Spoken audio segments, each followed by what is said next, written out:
Hello po sa inyong lahat mga ka-crypto. Ako po si Pinoy Crypto Trader at sa video na ito ay atin pong pag-uusapan ang tungkol dito kay Toncoin. Kung saan ang sabi rito ay Pavel Durov's arrest sparks 22% Toncoin decline.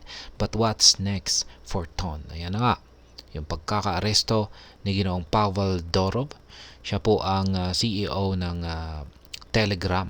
At sa mga hindi po nakakaalam ay native token po ng Telegram itong si Toncoin. At dahil po sa dulot po ng pagkakaaresto ni Ginoong Pavel Durov ay nagdulot po yan ng 22% na pagbagsak sa presyo ni Toncoin. At ngayon ay ano na nga ba ang sunod na mangyayari para kay Ton? Kaya yan po ang ating pag-uusapan sa video na ito. Pero bago po tayo magpatuloy, ay nais ko lamang po munang bigyang linaw ang aking disclaimer kung saan ang nilalaman po ng video na ito ay hindi po ito isang financial advice. For education and information purposes lamang po ang layunin nito. Maliban po dito ay nais ko na rin pong magbigay babala na wala pong kahit anumang group chat ang Pinoy Crypto Trader. At ayan, sa ating pong pagpapatuloy ay ang sabi rito ay Pavel Durov, founder of the popular messaging app Telegram, was arrested in France on August 25, an event that has triggered reactions from crypto assets such as Toncoin. Ayan. Meron din pong ibang mga crypto assets na naapektuhan dulot po ng pagkakaaresto ng founder ng Telegram na si Ginoong Pavel Durov. Siya po ay naaresto sa bansang France nitong nakalipas po na August 25. Kaya pero ang pinaka nakaapektuhan lamang po talaga rito ay itong si Toncoin. Ayan, nakaranas po siya ng isang pabbagsak sa presyo. Kaya check na lamang po ninyo kasi tinetechnical analysis naman po natin itong si Toncoin. Check na lamang po ninyo yung aking naging analysis sa kanyang daily chart time frame. Allegations point to Telegram's failure to combat illegal activities such as drug trafficking, child pornography, and crypto fraud on its platform. Yan po yung alegasyon kung bakit hinuli itong si Ginoong Durov. Ayan.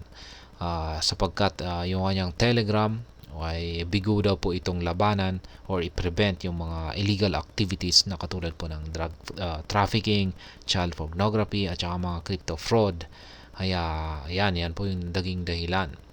Toncoin faces market decline. Yan, dahil po sa pagkakaaresto ni Ginoong Durov ay nalagay po sa alanganin ang presyo ni Toncoin kung saan ay nakakaranas po ito ng pagbagsak. According to CryptoQuant, the price of Toncoin dropped by over 22%, falling from $6.8 to $5.2.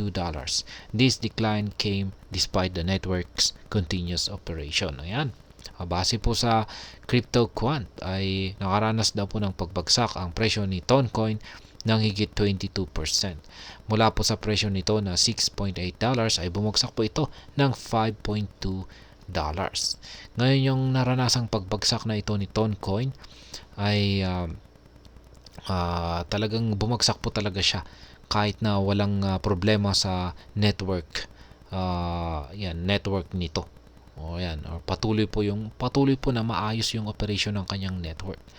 Kaya talagang yung nagdulot po talaga sa decline or pagbagsak sa presyo nitong si Toncoin ay walang iba kundi ang pagkakaaresto ng CEO ng Telegram na si Ginoong Durov. Ayan po yung actual na tweet ng CryptoQuant dito. Kaya what's next? Kaya ano nga ba ang sunod? Ayan, meron pang ito po yung 30-day high and low ni Toncoin. Community response amid uncertainty. In response to Durov's arrest, Ton community issued a public statement emphasizing its continued strength and operational capacity. Kaya yan naman po ang naging reaksyon ng Ton community. Maski na aresto daw itong si Ginoong Durov ay gagawin po nila ang lahat para ipagpatuloy ang continued strength at saka operational capacity ni Toncoin. Ayan, a statement from the Ton community.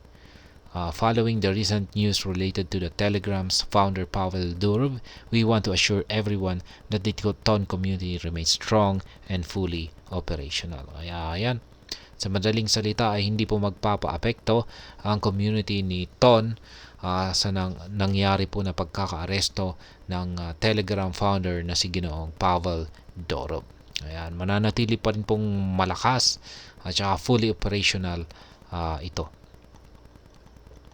The statement shared on Ton's X page highlighted the community's commitment to the values of freedom, speech, and decentralization, expressing support for Durov during this period. Yan.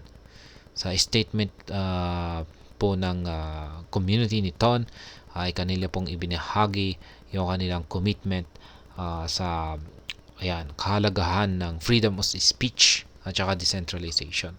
At ginawa po nila ito bilang pagpapahayag sa kanilang suporta kay Ginoong Durov. At yan po ang kalagayan nitong si Toncoin. Kaya sa tingin ko ay yung nararanasang pagbagsak po ni Toncoin ay temporary lamang po yan. Kasi patuloy pa rin po na operational ang platform ni Telegram. Sa tingin ko ay magkakaroon lamang po siya ng isang matinding pagbagsak kung maipapasara nila itong kung maipapasara nila ang Telegram na platform. Pero habang patuloy pa rin po yan na fully operational ay sa tingin ko ay wala pong gaanong magiging impact yan kay sa Toncoin. Ayan, malamang ay yung nagdulot lamang po sa price decline ni Toncoin ay yung mga nagpanic. Yan, mga investor na nagpanic lamang po yan. Pero hindi po magtatagal ay makakabangon na rin itong si Toncoin. Kaya ayan, yan lamang po yung masasabi ko dyan. At hanggang dito na lamang po tayo sa video na ito mga ka-crypto. Sana po ay inyong nagustuhan ang aking paliwanag sa video na ito. Kung inyo po itong nagustuhan ay pakiclick lamang po ang like button nito. Para naman po sa mga bago lamang dito, kayo po ay aking inaanyayahan para mag-subscribe.